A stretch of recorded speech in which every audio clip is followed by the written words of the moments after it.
السلام عليكم ورحمه الله تعالى وبركاته. فاش بنادم كتقول لي راك مسروح ما كيتقبلهاش، كيتقلق. ولكن راه في الحقيقه هو ان الانسان شنو هو المسروح؟ هو اللي كياخذ شي معلومه وما كيمشيش يبحث عليها وما كيديرش شي مجهود يقلب على هذاك الشيء واش بصح ولا ماشي بصح، مع العلم ان الا بحثتي شويه في التاريخ وقلبتي في الارشيف غتلقى جميع المعلومات متوفره.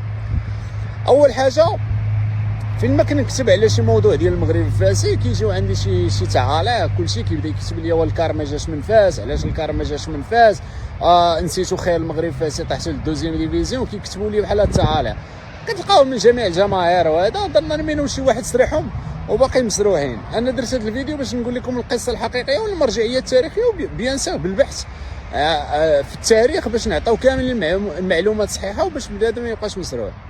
اول حاجه الموسم ديال 1972 و 1973 كانت الوداد هذيك الساعه عندها فرقه تقنيا ضعيفه جدا.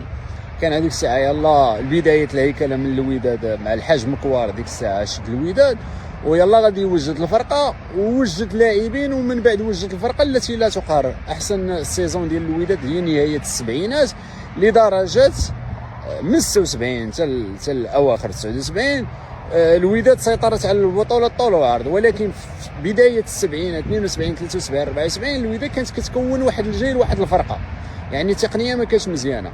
هذاك الموسم 72 و 73 كان اللي كينافس على البطوله هو الكاك النادي القنيطري مع المغرب الفاسي، هما اللي كانوا كينافسوا على البطوله.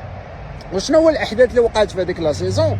هو ان في الدوره 29 لعبت المغرب الفاسي لعبت ضد اتحاد سيدي قاسم. اتحاد سيدي قاسم اللي كان هذيك الساعه مرتبطه بالجنرال الدليمي الجنرال العسكري، كان هو هذيك الساعه هو القوه ديال اتحاد سيدي قاسم اللي سيطرت بالطول. كما كنقولوا دابا نهضه البركان مرتبطه بفوزه القجاع، كما عده فرق انهم كيرتبطوا واحد الشخصيات من بعد كيمشيو هذوك الشخصيات كيموتوا. هذاك الماتش فاش تلعب في الملعب الحسن الثاني اللي تلعب بالضبط نهار 6 ماي 1973، شنو وقع في هذيك لا سيزون؟ شنو وقع في هذاك الماتش؟ تعادلوا 1-1. ولكن هذاك الاحداث ديال هذيك المباراه كان ظلم تحكيمي للمغرب الفاسي. انا الحكم تعدى عليهم بكل زعما تعدى عليهم لدرجه انه صفر الحكم قبل من الماتش يسالي صفر ونهايه المباراه. هذا القرار ديال الصفر قبل ميزانيه الماتش صراحه فدات الجماهير وناد الشغب كبير وناد الطائفه بالمكاتب المسيره ديال المغرب الفاسي والمسيرين ديال اتحاد سيدي قاسم والجماهير، حتى الجماهير بيناتهم، حيت كان تناقل ديال جماهير. اتحاد سيدي قاسم كانت لعبه هذيك لا سيزون على البقاء في القسم الاول، كانت كتنافس اليوسفيه الرباطيه وكانت كتنافس الجمارك. بين قوسين البوليس حيدوا فرقتهم، حتى الديوانه كانت عندهم فرقه هي حيدوها، بقى العسكر هو اللي عنده فرقه وباقي كتلعب دابا.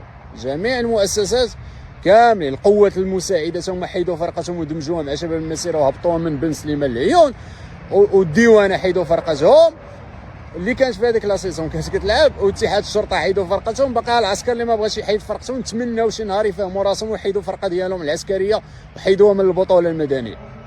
هذاك الماتش صراحه في ديال المكتب المسير ديال المغرب الفاسي داروا واحد الاجتماع وخرجوا ببلاغ بانهم ما يكملوش لا سيزون. وباش تعرفوا ان المغرب الفاسي ضحاو بالبطوله على قبل لا سيزون، هذيك الدوره نيت المنافس ديالهم اللي قلنا قنيطره الكاك مع من خسر مع نهضه سطات. نهضه سطات ربحت قنيطره بواحد 0 والماص بعدا.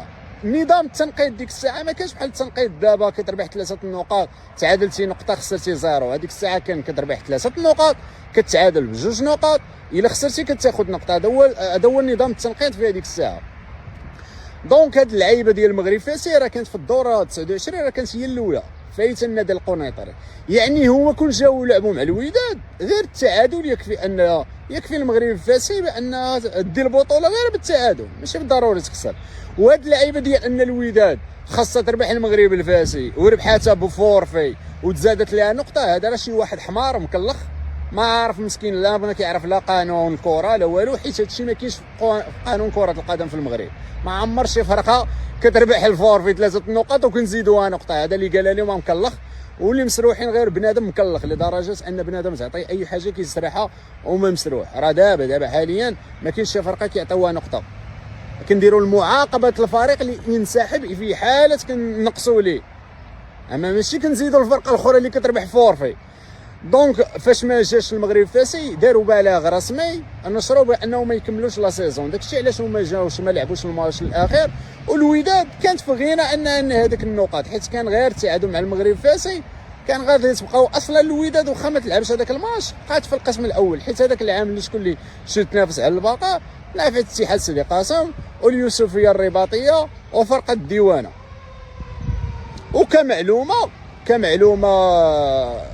كمعلومه عاوتاني بخصوص 3 نقاط، في الدوره 29 لعبت شباب المحمديه مع اليوسفيه الرباطيه. شوف سبحان الله، في هذيك الدوره اللي كتهضروا على 4 النقاط اللي اشاعه وكذبه وشي واحد كذب عليكم وسرعكم، ان راه في الدوره 29 اليوسفيه الرباطيه دارت فور مع شباب المحمديه، وشباب المحمديه ربحت غير 3 نقاط، ولا رجعتوا للكلاسمون تلقاو ربحوا غير 3 نقاط وما كايناش هذاك النوع. هذا اللي طلق لهم هذه الاشاعه وطلق لهم هذه الكذبه سرع عباد الله، لدرجه بنادم باقي مسروح دابا، باقي مسروح. هذاك الماتش ما عنده حتى شي علاقه ببقاء القسم الاول في الوداد. والمغرب الفاسي انسحبوها، علاش انسحبوا؟ الاحداث ديالهم مع اتحاد سيدي قاسم ومع الجنرال دليمي اللي دخلت مشاكل كبيره وانسحبوا من البطوله. هذه هي القصه الحقيقيه. واي واحد كيقول من غير هذا الشيء يجيب لينا هاتوا برهانكم ان كنتم صادقين. كاينه جميع الادله التاريخيه، جميع الوثائق اللي كتروي هذه الاحداث، حتى البلاغ ديال اداره المغرب الفاسي حتى هو كاين البلاغ اللي قال العكس ديال هذا الشيء يجيب لنا ادله. انا كيبان لي بنادم كيتسرح بزاف.